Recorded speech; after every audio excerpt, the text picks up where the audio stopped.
നമസ്കാരം, എല്ലാവർക്കും പുതിയ വീഡിയോയിലേക്ക് സ്വാഗതം. അപ്പം ഞാൻ ഇന്നത്തെ വീഡിയോ 2 ദിവസം മുമ്പ് ഒരു വീഡിയോ ഇട്ടിട്ടുണ്ടായിരുന്നു കേട്ടോ. അപ്പോൾ അതിൻ്റെ ഒരു തുടർച്ചയായിട്ടാണ് ഞാൻ ഇന്ന് വരുന്നത്. ഒരു ലൈഫ് സ്റ്റോറി പോലെയൊക്കെ ഞാൻ വീഡിയോ ഇട്ടിട്ടുണ്ടായിരുന്നു 2 ദിവസം മുമ്പ്. അപ്പോൾ അത് കാണാത്തവരാണെങ്കിൽ ഒന്ന് കണ്ടു നോക്കാം കേട്ടോ. എന്നാലേ നമുക്കിപ്പോൾ പറയുന്നുണ്ടെങ്കിൽ നമുക്ക് മനസ്സിലാവുകയുള്ളൂ. അപ്പം ഞാനതിൽ കുറച്ച് എൻ്റെ എൻ്റെ ലൈഫിൽ നടന്ന ചെറിയ ചെറിയ കാര്യങ്ങളൊക്കെ ഞാൻ പറഞ്ഞിട്ടുണ്ടായിരുന്നു. അപ്പം ഞാൻ എന്തെങ്കിലും ഡൗട്ട്സൊക്കെ ഉണ്ടെങ്കിൽ കമൻറ്റ് ചെയ്യാൻ പറഞ്ഞിട്ടുണ്ടായിരുന്നു ആ വീഡിയോയിൽ. അപ്പോൾ അങ്ങനെ നമുക്ക് 1-2 കമൻറ്റ് കേട്ടോ, ഒരുപാടൊന്നുമല്ല, എന്നാലും 1-2 കമൻറ്റ്സൊക്കെ ഉണ്ടായിരുന്നു. അപ്പോൾ അതിനൊരു റിപ്ലൈ തരാമെന്ന് വിചാരിച്ചിട്ട് ഞാൻ. അപ്പോൾ ഒരുപാടൊന്നുമില്ല, നമുക്ക് അതുകൊണ്ട് ഒരു വലിയ ലെങ്ത് ആയിട്ടുള്ള വീഡിയോ ഒന്നും അല്ല, ഒരു കുഞ്ഞു വീഡിയോ ആണ്. അപ്പോൾ സ്കിപ്പ് ചെയ്യാണ്ട് കാണാം കേട്ടോ. കണ്ടിട്ട് ഇഷ്ടമാണെന്നുണ്ടെങ്കിൽ ലൈക്കും സബ്സ്ക്രൈബും ചെയ്ത് സപ്പോർട്ട് ചെയ്യാം കേട്ടോ. നിങ്ങളുടെ സപ്പോർട്ട് എന്തായാലും എനിക്ക് വേണം. അപ്പം ഞാൻ നേരെ നമുക്ക് വീഡിയോയിലോട്ട് പോകാം. അപ്പം ഞാൻ ഫസ്റ്റ് പറയാമല്ലോ, ഞാൻ ഇൻ്റർ കാസ്റ്റ് മാരേജ് ആയതുകൊണ്ട് തന്നെ ആ ഒരു സ്റ്റോറിയാണ് ഞാൻ ഇട്ടിരുന്നത്. അപ്പോൾ അത് റിലേറ്റീവായിട്ടുള്ള കുറച്ച് ക്വസ്റ്റ്യൻസാണ് ഉണ്ടായിരുന്നത്.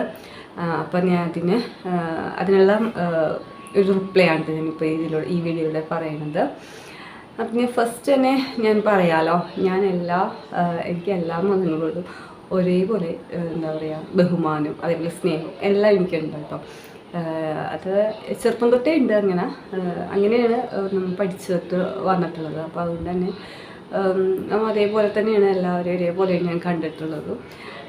പിന്നെ ഞാൻ +2 വരെയും പഠിച്ചത് ഒരു കോൺവെൻറ്റ് സ്കൂളിലായതുകൊണ്ട് തന്നെ നമുക്ക് എല്ലാം ഒരേപോലെ എന്ന് വെച്ചിട്ടുണ്ടെങ്കിൽ നമ്മൾ എന്താ പറയുക എനിക്കറിയില്ല, എല്ലാത്തിലും ഒരു വിശ്വാസം ഉണ്ട്. എന്ന് വെച്ചിട്ടുണ്ടെങ്കിൽ പള്ളിയിലാണെന്നുണ്ടെങ്കിലും പോകും, അമ്പലത്തിലാണെന്നുണ്ടെങ്കിലും പോകുമായിരുന്നു. അമ്പലത്തിൽ പോകുന്നുണ്ടെങ്കിൽ പോലും പള്ളിയിലാണെന്നുണ്ടെങ്കിലും സ്കൂളിൽ ഇങ്ങനെ നമുക്ക് ചെറിയ ചർച്ചയൊക്കെ ഉള്ളത് കാരണം അങ്ങനെ അവിടെയൊക്കെ പോകുമായിരുന്നു. വെച്ചാൽ ഞങ്ങൾക്ക് എക്സാം ചെറിയ പ്രായത്തിൽ നമുക്ക് അതാണല്ലോ ഏറ്റവും വലിയ കാര്യം. എക്സാമിൻ്റെ സമയത്താണല്ലോ കൂടുതൽ ദൈവത്തേക്ക് കൂട്ടുപിടിക്കാറുള്ളത്. അപ്പോൾ അതേപോലെ തന്നെ ഞാനും അങ്ങനെ തന്നെയായിരുന്നു. അതേപോലെ വെച്ചിട്ടുണ്ടെങ്കിൽ സിസ്റ്റർമാരായിരുന്നു വെച്ചു, നമ്മളെ സ്കൂളിലെ സിസ്റ്റർമാരായിരുന്നു കൂടുതൽ. സിസ്റ്റർമാർ നടത്തിക്കൊണ്ടിരുന്ന വെച്ചൊരു സ്കൂളാണ്. അപ്പം അതിൻ്റേതായിട്ടായിരിക്കാം നമുക്ക് അവർ ഒരു പ്രാർത്ഥനയിലൂടെയാണ് നമുക്കെപ്പോഴും മോട്ടിവേഷൻ തന്നുകൊണ്ടിരുന്നത്. എക്സാം, അത് പ്രത്യേകിച്ച് എക്സാമൊക്കെ അടുത്ത് വരുന്ന സമയത്ത് അങ്ങനെയൊക്കെ വളർന്നുകൊണ്ടാവാം, എനിക്കറിയില്ല. ഞാൻ വലുതായപ്പോഴും എനിക്ക് അതിലൊക്കെ ഒരു വിശ്വാസം എന്തായാലും എനിക്ക് ഉണ്ടായിട്ടുണ്ട്. പിന്നെ ഞാൻ പറയണത് വേറെ എന്താ, അത് ഞാൻ ഫസ്റ്റ് പറഞ്ഞതാണ്. ഞാൻ ഇതിന് ഒരു ക്വസ്റ്റ്യൻ ഉണ്ടായിരുന്നു, അതിനെന്താണെന്ന് ഞാൻ പറയാം.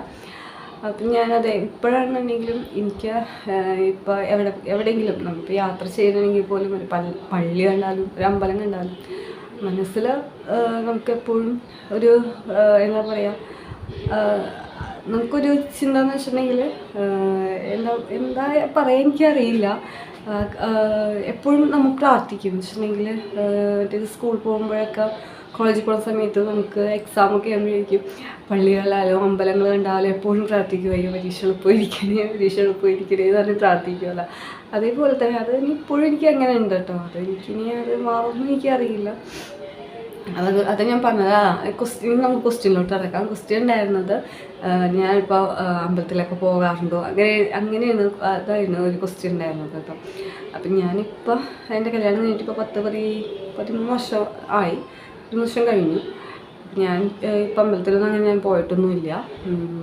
പിന്നെ എന്താ, എന്നാലും എൻ്റെ തറവാടെന്ന് പറയുന്നത് കാവും കാര്യങ്ങളൊക്കെ ഉള്ള സ്ഥലമാണ്. അപ്പം എനിക്ക് പകരം എനിക്ക് എന്തുണ്ടെന്നുണ്ടെങ്കിലും എൻ്റെ അമ്മയാണ് ചെയ്യാറുള്ളത്. അതമ്മ ഇപ്പോഴും ചെയ്തുകൊണ്ടിരിക്കുന്നത്. ഓരോ വഴിപാടുകളായിട്ടാണെന്നുണ്ടെങ്കിലും അത് ഇപ്പോഴും ചെയ്യുന്നുണ്ട്. ഞാൻ വേണ്ടെന്ന് പറഞ്ഞിട്ടില്ല. അത് അമ്മയുടെ ഒരു വിശ്വാസവും അമ്മയുടെ ഇഷ്ടവുമാണ്. എനിക്ക് നല്ലത് വരാനായിട്ടും എൻ്റെ നല്ലതിന് വേണ്ടി അവർ ചെയ്യുന്നത് അതിപ്പോഴും അവർ തുടർന്നുകൊണ്ടിരിക്കുന്നത്. ഞാനത് വേണ്ടെന്ന് പറഞ്ഞിട്ടില്ല. അപ്പോൾ അങ്ങനെ പിന്നെ എന്താണ്, പിന്നെ ചോദിച്ചത് എൻ്റെ പേര് മാറ്റിയതെന്നാണ്. ഇല്ല കേട്ടോ, എൻ്റെ പേരൊന്നും മാറ്റിയിട്ടില്ല. എൻ്റെ പേര് ഇപ്പോഴും പ്രസീത തന്നെയാണ്. എൻ്റെ അച്ഛനും വിട്ട പേര് തന്നെയാണ് എനിക്കിപ്പോഴും ഉള്ളത്. എൻ്റെ നമ്മുടെ ആധാർ കാർഡിലാണെങ്കിലും എൻ്റെ സർട്ടിഫിക്കറ്റിലൊക്കെ പ്രസീത തന്നെയാണ് ഉള്ളത്. പ്രസീത TP തന്നെയാണ് ഉള്ളത്. പിന്നെ എനിക്ക് പേര് മാറണം അതൊന്നും എനിക്ക് തോന്നിയിട്ടില്ല കേട്ടോ ഇതുവരെ. എന്ന് വെച്ചിട്ടുണ്ടെങ്കിൽ എന്നെ എല്ലാവരും ഇത്രയും നാൾ അറിയണത് എൻ്റെ ഒരു പേരിലാണ്. പെട്ടെന്നൊരു പേര് മാറ്റി എന്ന് പറഞ്ഞെങ്കിൽ പേര് മാറ്റിയാലും എല്ലാവരും എന്നെ അങ്ങനെ വിളിക്കണമെന്നില്ല. എൻ്റെ വീട്ടിൽ ചെന്നാലും എൻ്റെ ഫ്രണ്ട്സ് ആയാലും എൻ്റെ റിലേറ്റീവ്സ് ആണെന്നുണ്ടെങ്കിൽ എന്നെ എൻ്റെ പേരല്ലേ വിളിക്കുക. പിന്നെ ഞാൻ പേര് മാറ്റിയിട്ട് എന്താ കാര്യമുള്ളത്? അപ്പോൾ അതിലൊന്നും എനിക്കൊന്നും തോന്നിയിട്ടില്ല. പിന്നെ റിയാസാണെന്നുണ്ടെങ്കിൽ എന്നോടൊന്നും പറഞ്ഞിട്ടൊന്നുമില്ല കേട്ടോ അങ്ങനെ പേര് മാറ്റണം, അത് ചെയ്യണം, ഇത് ചെയ്യണം, അങ്ങനെയൊന്നും ഒരു നിർബന്ധം ഉണ്ടായിട്ടില്ല. റിയാസ് മാത്രമല്ല, റിയാസിൻ്റെ ഉമ്മയാണെന്നുണ്ടെങ്കിൽ പോലും അങ്ങനെയൊന്നും ഒരു നിർബന്ധം ഉണ്ടായിട്ടില്ല. അപ്പം പേരൊന്നും ഞാൻ മാറ്റിയിട്ടില്ല. എൻ്റെ പേര് എനിക്ക് എന്താണോ എൻ്റെ പേര് അത് തന്നെയാണ് ഇപ്പോഴും എൻ്റെ പേര്. പിന്നെ എനിക്ക് പിന്നെ വേറെ എന്തോ ഉണ്ടായിരുന്നു വെച്ചാൽ പിന്നെന്താണ് ഉണ്ടായിരുന്നത്, പിന്നെ ഒരു ക്വസ്റ്റ്യൻ കൂടി ഉണ്ടായിരുന്നു. കല്യാണത്തിന് മുമ്പുള്ള ലൈഫും ഇപ്പോഴുള്ള ലൈഫും എങ്ങനെയൊക്കെ എന്തൊക്കെ ചേഞ്ചൊക്കെ ഉണ്ടായിട്ടുണ്ടെന്ന് ചോദിച്ചിട്ടുണ്ടായിരുന്നു. കല്യാണത്തിന് മുമ്പ് എന്ന് വെച്ചിട്ടുണ്ടെങ്കിൽ നമ്മുടെ വീട്ടിലെന്ന് വെച്ചിട്ടുണ്ടെങ്കിൽ ഒരു എന്താ പറയുക, ഒരു സൈലൻ്റ് ആയിട്ടുള്ളൊരു വീടാണെന്ന് വേണമെങ്കിൽ പറയാം. ഒച്ചപ്പാടും ബഹളമൊന്നുമില്ല. അങ്ങനെ വഴക്കൊക്കെ ഉണ്ടെന്നുണ്ടെങ്കിലും നമ്മുടെ ആ വീടിൻ്റെ ഉള്ളിൽ നിന്നല്ലാണ്ട് അത് പുറത്തോട്ട് അങ്ങോട്ട് പോവില്ല. ഇപ്പം ഞാനും അമ്മയും തമ്മിലാണെങ്കിലും തല്ലുകൊടുത്തുണ്ടെങ്കിൽ പോലും അത് അവിടെ തന്നെ ഉണ്ടാവുള്ളൂ. അത് കുറച്ച് നേരം കഴിയുമ്പോഴേക്കും അതങ്ങോട്ട് മാറും. അല്ലാണ്ട് അത് കുറേ നേരം നിൽക്കേ അങ്ങനെയൊന്നുമില്ല. പിന്നെ അച്ഛനൊന്നായിട്ട് തല്ലുകൊടുത്തവേ ഉണ്ടായിട്ടില്ല. എന്താ പറയുക, അമ്മയായിട്ട് എന്തെങ്കിലും വർത്താനം ഉണ്ടായിട്ടുണ്ട്. അത് ചെറുപ്പത്തിൽ എന്തെങ്കിലും എൻ്റെ ഒരു വാശി കാര്യങ്ങളൊക്കെ ഉണ്ടല്ലോ, വേറെ ഒന്നും അങ്ങനെ ഇതായിട്ടൊന്നുമില്ല. അത് കുറച്ച് നേരം ഉണ്ടാവും, അപ്പോഴും മാറും. അത് നമ്മുടെ വീട്ടിൻ്റെ ഉള്ളിൽ തന്നെ പക്ഷെ നമ്മൾ വഴക്കുണ്ടെങ്കിൽ പോലും അത് പുറത്തോട്ടൊന്നും കേൾക്കില്ല, അങ്ങനെയാണ്. അപ്പോൾ അവിടെ നിന്ന് ഞാനാണ് എൻ്റെ വീട്ടിൽ കുറച്ച് ഒച്ചപ്പാടും ബഹളമൊക്കെ ഉള്ള ഒരാളെന്ന് പറയുന്നത്. എന്നോട് ആരെങ്കിലും എന്തെങ്കിലും പറഞ്ഞിട്ടുണ്ടെങ്കിൽ അത് ശരിയല്ലെന്നാണെങ്കിൽ ഞാൻ തിരിച്ച് ചോദിക്കും, തിരിച്ച് വർത്താനം പറയും. അങ്ങനെയൊക്കെ ഞാനാണ് ചെയ്തിരുന്നത്. ആ സമയത്തും അമ്മയുണ്ടെങ്കിലും എന്നെ ചീത്ത പറയുമായിരുന്നു. മുതിർന്ന ആൾക്കാരോട് തർക്കുത്തരം പറയരുത്, പയ്യെ സംസാരിക്കണം, അങ്ങനെയൊക്കെ പറഞ്ഞു തരുമായിരുന്നു. ഞാൻ ശരി എന്ന് പറഞ്ഞാൽ അത്രേ ഉള്ളൂ. അല്ല എന്നാലും എനിക്ക് ഇഷ്ടമുള്ളത് ആരെങ്കിലും ചെയ്യണ ഞാനത് പറയുമായിരുന്നു വെച്ചിട്ടോ. അപ്പോൾ അവിടെ നിന്ന് ഞാനിപ്പോൾ ഇങ്ങോട്ട് വന്നപ്പോഴേക്കും റിയാസിൻ്റെ വീട് കൊടുങ്ങല്ലൂരാണ്. കൊടുങ്ങല്ലൂർ ആയതും കൂടി ഇവിടെ വർത്താനം പറയുന്നത് വെച്ചിട്ടുണ്ടെന്നുണ്ടെങ്കിൽ പയ്യെ പറഞ്ഞ പയ്യന്നൂർ കേൾക്കുമെന്ന് പറയുന്ന പോലെ ഇവിടുത്തെ വർത്താനങ്ങൾ. ഉമ്മയായാലും ഉമ്മയും മക്കളൊക്കെ കൂടി എല്ലാവരും കൂടി ഒരുമിച്ചിരുന്ന് വർത്താനം പറയാനുണ്ടെങ്കിൽ നമ്മൾ എന്തോ തല്ലുപിടുത്തമെന്ന് വിചാരിക്കുള്ളൂ. അപ്പോൾ അത്രയും ഉറക്കെയാണ് സംസാരിക്കുക. അപ്പോൾ അവരുടെ ഇടയിലോട്ട് ഞാൻ പെട്ടെന്ന് വന്നു കഴിഞ്ഞപ്പോഴേക്കും ഞാൻ സംസാരിക്കുമ്പോൾ ഒന്നും പുറത്തോട്ട് കേൾക്കില്ലായിരുന്നു. അപ്പം ഉമ്മയാണെങ്കിലും എപ്പോഴും പറയും, മോളെ കുറച്ച് ഉറക്കെ സംസാരിക്കും പറയും. അപ്പം ആ ഉമ്മ തന്നെ കുറേ 2-3 വർഷം കഴിയുമ്പോഴേക്കും എന്നോട് പറഞ്ഞിട്ടുണ്ട് കേട്ടോ, കുറച്ച് പയ്യെ സംസാരിച്ചുകൂടെ ചോദിച്ചിട്ടുണ്ട്. വേറെ ഒന്നുമല്ല, ഞങ്ങൾക്ക് കുറച്ച് ഒച്ചനെ സംസാരിച്ച് പിന്നെ ഒച്ചയായിപ്പോയി. പിന്നെ മക്കളൊക്കെ ആയിപ്പോഴേക്കും അവരുടെ പുറകെ നടന്ന് അങ്ങനെ വർത്താനമായി തല്ലുപിടുത്തവും കാര്യങ്ങളും അങ്ങനെ പിള്ളേരെ വഴക്കുറയിലും കാര്യങ്ങളൊക്കെ ആയിപ്പോഴേക്കും അവരായിട്ട് തല്ലുപിടിക്കലും കാര്യങ്ങളൊക്കെ ആയിപ്പോഴേക്കും നല്ല ഒച്ചയായി. അപ്പോൾ ഞാൻ അങ്ങനെയാണ് കേട്ടോ. അപ്പോൾ അത്രയും ഇതുണ്ടായിരുന്നു. പിന്നെ ഞാൻ വീട്ടിൽ ചെന്ന് കഴിയുമ്പോഴേക്കും വീട്ടിൽ സംസാരിക്കുമ്പോൾ ഇപ്പോൾ അമ്മായിമാരോടാണെങ്കിലും കസിൻസിനോടാണെങ്കിലും സംസാരിക്കുമ്പോൾ എൻ്റെ ശബ്ദം എന്തായാലും അച്ഛനായി പോവും. അപ്പോഴേക്കും അമ്മേനെ വന്ന് വഴക്കുറയും, എന്തിനാണ് ഇങ്ങനെ ഉറക്കെ സംസാരിക്കുന്നത്, പയ്യെ സംസാരിച്ചാൽ പോലെ ഞങ്ങൾക്ക് എല്ലാവർക്കും കേൾക്കാമല്ലോ, എന്തിനാണ് ഇങ്ങനെ ഒച്ചെടുത്ത് സംസാരിക്കണേന്ന് ചോദിക്കുമായിരുന്നു. അപ്പോൾ അതൊക്കെയുണ്ട് എനിക്ക് ചെറിയ മാറ്റങ്ങൾ പോലെ എനിക്ക് എൻ്റെ ജീവിതത്തിൽ തോന്നിയിട്ടുള്ളത്. പിന്നെ മെയിനായിട്ടുള്ളത് ഫുഡിൻ്റെ കാര്യത്തിലായിരുന്നു. ഫുഡ് എന്ന് പറയുമ്പോഴേക്കും ഞങ്ങൾ അവിടെ വെജിറ്റേറിയൻ ആയത് പെട്ടെന്ന് നോൺ വെജിലോട്ട് വന്നപ്പോഴേക്കും എപ്പോഴും നോൺ വെജ് തന്നെ ആകുമ്പോഴേക്കും എനിക്കിഷ്ടമായിരുന്നു. എനിക്ക് ചെറുപ്പം തൊട്ടേ നമുക്ക് ചിക്കൻ അതൊക്കെ ഭയങ്കര ഇഷ്ടമായിരുന്നു. അപ്പോൾ അതേപോലെ റിയാസാണെന്നുണ്ടെങ്കിലും ആ ജോലി സമയത്ത് വീട്ടിൽ ബിരിയാണിയൊക്കെ ഉണ്ടാക്കിയിട്ടുണ്ടെങ്കിൽ അത് പെരുന്നാളൊക്കെ എനിക്ക് കുടം തരുകയൊക്കെ ചെയ്യുമായിരുന്നു. അപ്പോൾ എനിക്കതൊക്കെ ഭയങ്കര ഇഷ്ടമായിരുന്നു.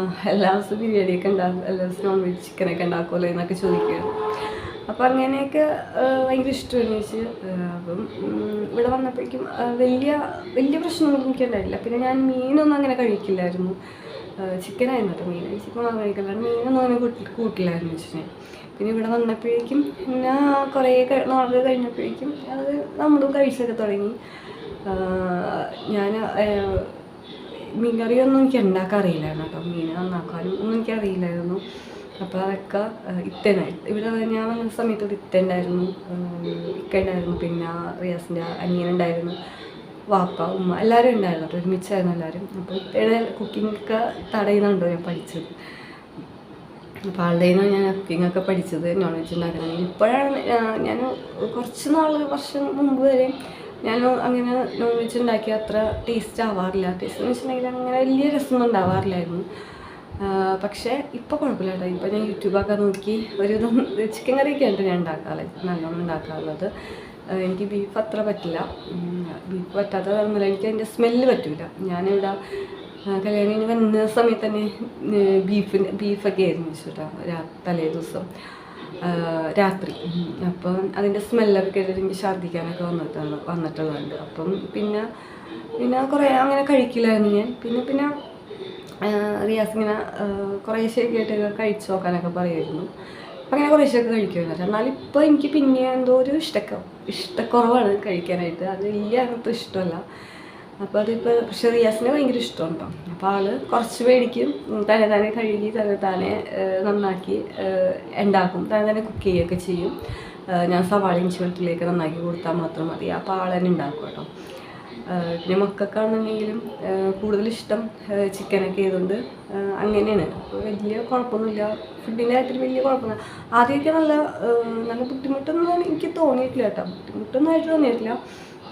പെട്ടെന്ന് എല്ലാ ദിവസവും വെജിറ്റേറിയൻ നിന്ന് എല്ലാ ദിവസവും നോൺ വെജിറ്റേറിയനിലോട്ട് വന്നപ്പോഴേക്കും ഭയങ്കര ഒരു മാറ്റം പോലെ എനിക്ക് തോന്നിയിട്ടുണ്ടായിരുന്നു. പിന്നെ അതൊക്കെ അങ്ങനെ കുഴപ്പമില്ലാണ്ടായി. പിന്നെ അപ്പോൾ ഇതൊക്കെയായിരുന്നു കേട്ടോ. അതിൽ 2-3 ക്വസ്റ്റ്യൻസ് ഉണ്ടായിരുന്നുള്ളൂ.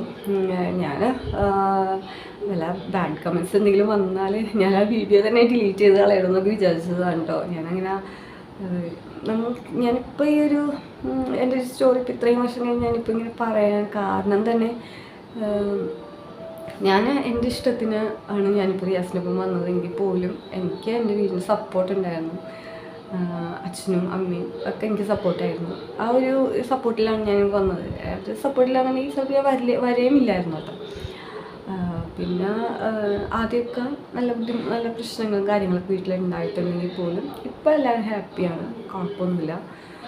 ഫസ്റ്റ് എന്ന് വെച്ചിട്ടുണ്ടെങ്കിൽ ഞാൻ ആ സമയത്തൊക്കെ ലവ് ജിഹാദ് അങ്ങനെയൊക്കെ കുറച്ച് പ്രശ്നങ്ങളും കാര്യങ്ങളൊക്കെ നടന്നിരിക്കുന്ന സമയമായിരുന്നു, 10-15 വർഷം മുമ്പ്. അപ്പോൾ അതിൻ്റേതായ ഒരു പേടിയും കാര്യങ്ങളൊക്കെ വീട്ടിലുണ്ടായിരുന്നെങ്കിൽ പോലും ഇപ്പം മാറി. ഇപ്പോൾ ഒരു കുഴപ്പമില്ല. ഞാനിപ്പോൾ ഹാപ്പി ആയിട്ട് പോകുന്നതുകൊണ്ട് തന്നെ വലിയ പ്രശ്നമൊന്നുമില്ല. പിന്നെ എന്നെ വീട്ടിൽ കയറ്റുമെന്ന് ചോദിക്കുന്നുണ്ടായിരുന്നു ചോദിച്ചത്. അങ്ങനത്തെ ഒരു ക്വസ്റ്റ്യൻ ഞാൻ കണ്ടിരുന്നു കേട്ടോ. എന്നെ വീട്ടിൽ കയറ്റാറുണ്ടെന്നൊക്കെ ചോദിച്ചിട്ട്. അപ്പം അതെൻ്റെ വീട് തന്നെയല്ല, എനിക്ക് എൻ്റെ വീട്ടിൽ എപ്പോഴെങ്കിലും പോകാൻ. ഞാൻ വെച്ചിട്ടുണ്ടെങ്കിൽ അവരെ ഇതാക്കിയൊന്നും ഞാൻ വന്നതല്ല. അവർ തന്നെ അച്ഛനും അമ്മയാണ് എന്നെ ഇവിടെ കൊണ്ടാക്കിയത്, റിയാസിൻ്റെ അടുത്ത് കൊണ്ടാക്കിയത്. അപ്പോൾ പിന്നെ എനിക്ക് കുഴപ്പമില്ലല്ലോ. ഞാൻ പോയി നിൽക്കണില്ല എന്നുള്ള പരാതി മാത്രമേ ഉള്ളൂ എൻ്റെ വീട്ടിൽ. എൻ്റെ അച്ഛനും അമ്മയ്ക്കും എന്നെ വെച്ചിട്ടുണ്ടെങ്കിൽ ഞാൻ വന്നധികം നേരം നിൽക്കാറില്ല, 1-2 ദിവസം നിൽക്ക് അങ്ങനെ പറയാറില്ല എന്നോട്. അല്ലാണ്ട് വേറൊന്നും ഇല്ല കേട്ടോ. അപ്പം ഞാൻ വീട്ടിൽ പോകുന്നുണ്ടെങ്കിലും രാവിലെ പോയാൽ വൈകുന്നേരം ആകുമ്പോഴേക്കും വരും. വീട്ടിൽ നിൽക്കാറില്ല കേട്ടോ. പക്ഷേ ഞാൻ എൻ്റെ ഡെലിവറി സമയത്ത് രണ്ട് ഡെലിവറി സമയത്തും ഞാൻ വീട്ടിലാണ് നിന്നത്. കുറച്ച് ദിവസം, 1 മാസത്തോളം വീട്ടിലാണ് നിന്നത്. അതായത് പിന്നെ ഇങ്ങോട്ട് പോകുന്നതിന് ശേഷം അപ്പോഴാണ് പോയി നിന്നിട്ടുള്ളത്. പിന്നെ ഞാൻ വീട്ടിൽ പോയി നിന്നിട്ടൊന്നുമില്ല. അപ്പോൾ എനിക്കാണെന്നുണ്ടെങ്കിൽ മക്കൾ രണ്ടുപേരും ഒരാളാണ് ഇപ്പോൾ മദ്രസയിൽ പഠിക്കുന്നത്. അപ്പോൾ എനിക്ക് ഭയങ്കര ഇഷ്ടമാണ് അവനെ അങ്ങനെ പഠിപ്പിക്കാൻ വിടുന്നത്. അതൊക്കെ എനിക്ക് ഭയങ്കര ഇഷ്ടമുള്ള കാര്യമാണ്. അതിനൊന്നും എനിക്ക് യാതൊരു ബുദ്ധിമുട്ടും കാര്യങ്ങളൊന്നുമില്ല. ഞാൻ തന്നെയാണ് അവനോട് നല്ലോണം പഠിക്കണം എന്നൊക്കെ പറഞ്ഞ് വിടാറുള്ളത്. പിന്നെ എനിക്കത് മദ്രസയിലെ കാര്യങ്ങളൊന്നും എനിക്ക് പറഞ്ഞു കൊടുക്കാൻ പറ്റാറില്ല. സ്കൂളിലൊക്കെ ഞാൻ തന്നെയാണ് പഠിപ്പിച്ചു കൊടുക്കുന്നത്. ട്യൂഷനൊന്നും 5ലാണ് ആൾ, ട്യൂഷനൊന്നും പോകണില്ല, ഞാൻ തന്നെ പഠിപ്പിച്ചു കൊടുക്കും. പക്ഷേ മദ്രസയിലെ കാര്യങ്ങളൊന്നും എനിക്ക് പഠിപ്പിക്കാൻ അറിയാത്ത കാരണം എനിക്ക് പറ്റുന്നത് പോലെ ഫോണിൽ നെറ്റിൽ നോക്കി എല്ലാം ക്ലാസ്സൊക്കെ ഉണ്ടെങ്കിൽ എടുത്തു കൊടുക്കും. നമുക്ക് എന്ന് വെച്ചിട്ടുണ്ടെങ്കിൽ ഓൺലൈനിലൊന്നും എനിക്ക് പഠിപ്പിക്കാൻ ആ കോവിഡിൻ്റെ സമയത്ത് ഓൺലൈനിൽ മദ്രസയിലൊന്നും വിട്ടിട്ടുണ്ടായിരുന്നില്ല ആളെ. കോവിഡൊക്കെ മാറിയതിന് ശേഷം മദ്രസയിലാക്കിയത്. എന്ന് വെച്ചിട്ടുണ്ടെങ്കിൽ ഓൺലൈൻ ആക്കിയാലും എനിക്ക് പറ്റില്ലല്ലോ പറഞ്ഞു കൊടുക്കാനാണെന്നുണ്ടെങ്കിലും. എനിക്ക് നമുക്ക് പോയി പഠിക്കണ പോലെ എന്തായാലും ആവില്ല ഓൺലൈനിൽ പഠിച്ചിട്ടുണ്ടെങ്കിൽ. അപ്പോൾ അതുകൊണ്ട് ആളിപ്പോൾ 3ാം ക്ലാസ്സിലായിട്ടുള്ളൂ മദ്രസയിൽ. സ്കൂളിൽ 5ാം ക്ലാസ്സിലാണ് കേട്ടോ. അപ്പം അങ്ങനെയുണ്ട്. പിന്നെ പിന്നെന്താ വേറെ ഇങ്ങനത്തെ 2-3 ക്വസ്റ്റ്യൻസാണ് ഉണ്ടായിരുന്നത്. അപ്പം ഞാൻ അതിനൊരു ചെറിയൊരു ഒരു ആൻസർ എന്ന് പറഞ്ഞ പോലെയാണ് ഞാൻ പറഞ്ഞത്. ഇനി എന്തെങ്കിലുമൊക്കെ ഡൗട്ട്സൊക്കെ ഉണ്ടെന്നുണ്ടെങ്കിൽ ചോദിക്കാം കേട്ടോ, കമൻറ്റ് തന്നെ ചെയ്യാം. പിന്നെ എന്തായാലും എന്നെ സപ്പോർട്ട് ചെയ്യാം കേട്ടോ. എന്തായാലും യൂട്യൂബ് ചാനൽ തുടങ്ങുന്ന ഒരു ഏണിങ്സ് കിട്ടും എന്നുള്ളൊരു പ്രതീക്ഷയിലാണ്. നമുക്കൊന്ന് സക്സസ് ആവാൻ വേണ്ടി ഞാൻ കുറേ കുക്കിംഗ് വീഡിയോസും കാര്യങ്ങളും ഫാമിലി വ്ലോഗ്സും കാര്യങ്ങളൊക്കെ ചെയ്ത് നോക്കിയിട്ടൊന്നും അത്ര സക്സസ് ആയില്ല കേട്ടോ. അപ്പോൾ പിന്നെ ഞാൻ വിചാരിച്ചു നമുക്കിങ്ങനെ കുറച്ചൊരു ഇങ്ങനെ ലൈഫ് സ്റ്റോറിയൊക്കെ ഞാൻ കണ്ടിട്ടുണ്ട്, ഒരുപാട് പേരിച്ചിട്ടുണ്ട്. പക്ഷെ എനിക്ക് ഭയങ്കര മടിയായിരുന്നു ഇങ്ങനെ ക്യാമറ ഫേസ് ചെയ്ത് സംസാരിക്കാനും ഒക്കെ ഒരു മടി, ഒരു പേടിയൊക്കെ ആയിരുന്നു. പിന്നെ ആരെങ്കിലും എന്തെങ്കിലും നെഗറ്റീവ് പറഞ്ഞാൽ അപ്പോൾ പെട്ടെന്ന് നമുക്ക് മനസ്സിന് വിഷമവും വരും. അപ്പം ഇപ്പോൾ ഇത് എല്ലാം ഉൾക്കൊള്ളാൻ തയ്യാറായിട്ടാണ് ഇപ്പോൾ ഞാൻ വീഡിയോസൊക്കെ ചെയ്യണത്. അപ്പം വീഡിയോസ് ചെയ്തിട്ട് നമുക്ക് ഒരു ഇതിൽ നിന്നൊരു ഏണിങ്സ് കിട്ടിയിട്ടുണ്ടെങ്കിൽ കുറച്ചും കൂടി നല്ലതാണെന്ന് വിചാരിച്ചു. അപ്പം അതാണ് കേട്ടോ. അതിനാണ് ഞാൻ യൂട്യൂബ് ചാനൽ തുടങ്ങിയത് തന്നെ 2-3 വർഷമായിട്ടോ ഞാൻ തുടങ്ങിയിട്ട്. പക്ഷേ ഫസ്റ്റ് ഇട്ടിട്ട് സബ്സ്ക്രൈബേഴ്സ് ഒന്നും കയറാണ്ടായപ്പോഴേക്കും പിന്നെ നിർത്തി. പിന്നെ ഒന്നും ചെയ്തില്ല, വീഡിയോസ് ഒന്നും ചെയ്തില്ല. പിന്നെ ഹസ്ബൻഡ് തന്നെയാണ് പറഞ്ഞത്, റിയാസനെ പറഞ്ഞു വീഡിയോ ചെയ്യുന്നെങ്കിലൊക്കെ ചെയ്യും, എപ്പോഴെങ്കിലും സക്സസ് ആവുമെന്ന് പറഞ്ഞു. എങ്കിൽ ശരി എന്ന് ചോദിച്ചാൽ കുറേ വീഡിയോസ് ഞാൻ ചെയ്തു. പക്ഷേ നമുക്ക് കുറച്ച് വ്യൂസൊക്കെ കിട്ടുമെന്നുണ്ടെങ്കിൽ പോലും ഒരുപാട് റീച്ച് കൊണ്ട് പോകണ്ടായിരുന്നില്ല. അപ്പം ഞാൻ അങ്ങനെ പിന്നെയും നിർത്തി. പിന്നെ ഷോർട്സ് മാത്രം ഇട്ട് തുടങ്ങി. അപ്പം അങ്ങനെയൊക്കെയാണ് ഞാൻ ചെയ്തുകൊണ്ടിരുന്നത്. അപ്പം ഞാൻ ഇപ്പം എന്തായാലും ഇങ്ങനെയൊക്കെ ഒരു വീഡിയോ ചെയ്തിട്ട് ഞാൻ ഇങ്ങനെ വീഡിയോ ചെയ്ത് കഴിഞ്ഞിട്ട് നമുക്ക് കുക്കിംഗ് വീഡിയോസൊക്കെ ഇതേപോലെ നമുക്ക് ക്യാമറ ഫേസ് ചെയ്തിട്ട് ചെയ്യാമെന്നൊക്കെ വിചാരിച്ചിട്ടാണ് ഞാനിപ്പോൾ അതിനൊരു ട്രയൽ എന്ന പോലെ ഇപ്പോൾ ചെയ്യണത്. കുക്കിംഗ് വീഡിയോ നല്ലോണം സപ്പോർട്ട് ഉണ്ടെന്നുണ്ടെങ്കിൽ ഞാൻ എന്തായാലും വെറൈറ്റി ആയിട്ടുള്ള കുക്കിങ്സും കാര്യങ്ങളൊക്കെ ഞാൻ കാണിച്ചു തരാം കേട്ടോ. അത് യൂട്യൂബിലൊന്നും ഇല്ലാത്ത റെസിപ്പീസും കാര്യങ്ങളൊക്കെ എനിക്കല്ല കേട്ടോ അറിയാവുന്നത്, എൻ്റെ വീട്ടിലറിയാം. അപ്പോൾ കുറച്ച് ട്രഡീഷണൽ ആയിട്ടുള്ള ഐറ്റംസാണ് മെയിനായിട്ടുള്ളത്. അപ്പം അങ്ങനത്തെയൊക്കെ ചെയ്യണം നല്ലതായിട്ട് ആഗ്രഹമുണ്ട്. പക്ഷെ നമുക്ക് വ്യൂസ് ഒന്നും ഇല്ലാന്ന് കാണുമ്പോഴേക്കും ആകെ മനസ്സിന് മടുപ്പ് വരും ചെയ്യാനാണെന്നുണ്ടെങ്കിൽ. അപ്പം അതാണ് കാര്യം. പിന്നെ ഞാൻ എൻ്റെ വീട്ടും പരിസരവും അതായത് എൻ്റെ വീട്ടുകാരെയൊക്കെ കാണിച്ചു തരാം കേട്ടോ. അപ്പം നിങ്ങൾ കമൻറ്റ് ചെയ്യും. അമ്മേനെയൊക്കെ പരിചയപ്പെടേണ്ടതാണ്, നമുക്ക് നല്ലൊരു മോട്ടിവേഷനാണ് നമുക്ക് എൻ്റെ അമ്മേനെയൊക്കെ പരിചയപ്പെടുന്നുണ്ടെങ്കിൽ. അതൊക്കെ ഞാൻ പിന്നെ ഒരു സ്റ്റോറി ആയിട്ട് പറയാം കേട്ടോ, എൻ്റെ അമ്മയുടെ കാര്യങ്ങൾ. നമുക്ക് എന്താ പറയുക, ഞാനൊരു വീഡിയോസായിട്ട് ചെയ്യണമെന്ന് വിചാരിച്ചാണ് അമ്മേനെക്കുറിച്ചും അതേപോലെ അനിയത്തിനെ കുറിച്ചൊക്കെ ഒരു വീഡിയോസ് ചെയ്യണമെന്ന് വിചാരിച്ചിട്ടുണ്ട് ഞാൻ. അപ്പം നമ്മളെല്ലാത്തിനും നമ്മൾ എവിടെയെങ്കിലും ഒന്ന് സക്സസ് ആവണമെന്നുണ്ടെങ്കിൽ എന്താ പറയുക, എൻ്റെ അമ്മയുടെ കേട്ടോ ഇതുള്ളത്, അമ്മയാണ് സപ്പോർട്ടായിട്ടുള്ളത്. ഞാനിപ്പോൾ ഈ ഒരു ലൈഫിൽ വന്നത് പോലും അമ്മയൊക്കെ സപ്പോർട്ടായിട്ട് നിന്നുകൊണ്ടാണ്. അല്ലാന്നുണ്ടെങ്കിൽ ചിലപ്പോൾ ഞാൻ വരില്ലായിരുന്നു വെച്ചാൽ ഞാൻ റിയാസ് എൻ്റെ ഒപ്പം വരില്ലായിരുന്നു. ഞാൻ അമ്മയോട് പറഞ്ഞിട്ടുണ്ടായിരുന്നു. പിന്നെ റിയാസും വിളിച്ചിട്ട് സംസാരിച്ചിട്ടുണ്ടായിരുന്നു അമ്മയോട്.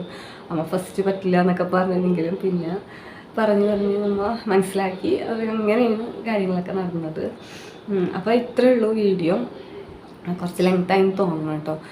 എന്നാലും വീഡിയോ സ്കിപ്പ് ചെയ്യാണ്ടൊക്കെ കാണാം കേട്ടോ. കണ്ടിട്ട് ഇഷ്ടമാണെന്നുണ്ടെങ്കിൽ ഞാൻ ആ വീഡിയോയുടെ ആദ്യം പറഞ്ഞ പോലെ തന്നെ ലൈക്കും സബ്സ്ക്രൈബൊക്കെ ചെയ്തൊന്ന് സപ്പോർട്ട് ചെയ്യുക. അങ്ങനെ സപ്പോർട്ട് ഉണ്ടെങ്കിൽ ഞാൻ ഇനിയും കൂടുതൽ വീഡിയോസ് ഇടാം. എന്താ പറയുക, നമുക്ക് നമ്മുടെ ലൈഫും കാര്യങ്ങളൊക്കെ നമുക്ക് പറയുകയും ചെയ്യാമല്ലോ. അതേപോലെ വെറൈറ്റി ആയിട്ടുള്ള കുക്കിംഗ് റെസിപ്പീസ് നമുക്ക് പരിചയപ്പെടാം. അത് ഒരുപാടുണ്ട് കേട്ടോ. അതെനിക്കറിയില്ല എന്നുണ്ടെങ്കിൽ പോലും ഞാൻ അമ്മേനെ കൊണ്ട് ഞാൻ കുക്കിംഗ് ചാനലൊക്കെ തുടങ്ങിയത് തന്നെ അതിന് വേണ്ടിയാണ് കേട്ടോ. നമ്മുടെ ഒരു കമ്മ്യൂണിറ്റിയിൽ മാത്രം കുറച്ച് ഒതുങ്ങിക്കൂടിയിട്ടുള്ള കുറേ അധികം ഐറ്റംസ് ഉണ്ട്. കുക്കിങ്സ് റെസിപ്പികളുണ്ട്, സ്വീറ്റ്സിൻ്റെ, അതേപോലെ കറികളുടെ. അപ്പം അതൊക്കെ ഒന്ന് നമുക്ക് എക്സ്പ്ലോർ ചെയ്യാമെന്നൊക്കെ വിചാരിച്ചിട്ടാണ് ഞാൻ ചാനൽ തുടങ്ങിയത് തന്നെ. പക്ഷേ നമുക്ക് വേണ്ടത്ര സപ്പോർട്ട് കിട്ടാണ്ടായപ്പോഴേക്കും ഞാൻ മടുത്തിട്ടാണ് ഞാൻ നിർത്തിയത്. അപ്പോൾ ഇതിനൊക്കെ നല്ല സപ്പോർട്ട് കിട്ടിയെന്നുണ്ടെങ്കിൽ നമുക്ക് എന്തായാലും അതേപോലത്തെ കുക്കിംഗ് റെസിപ്പീസൊക്കെ കാണിച്ചു തരാം. അപ്പം ഇത്രയേ ഉള്ളൂ കേട്ടോ, വീഡിയോ ഇത്രയേ ഉള്ളൂ. വീഡിയോ ഇഷ്ടമായിട്ടുണ്ടെങ്കിൽ ലൈക്കും സബ്സ്ക്രൈബും ചെയ്യാതെ. ഞാൻ കുറേ പ്രാവശ്യം പറഞ്ഞു ലൈക്കും സബ്സ്ക്രൈബൊക്കെ ചെയ്യാനായിട്ട്. അപ്പം സപ്പോർട്ട് ചെയ്യുക. പിന്നെ നമുക്കിനി അടുത്തൊരു വീഡിയോ ആയിട്ട് വീണ്ടും കാണാം കേട്ടോ.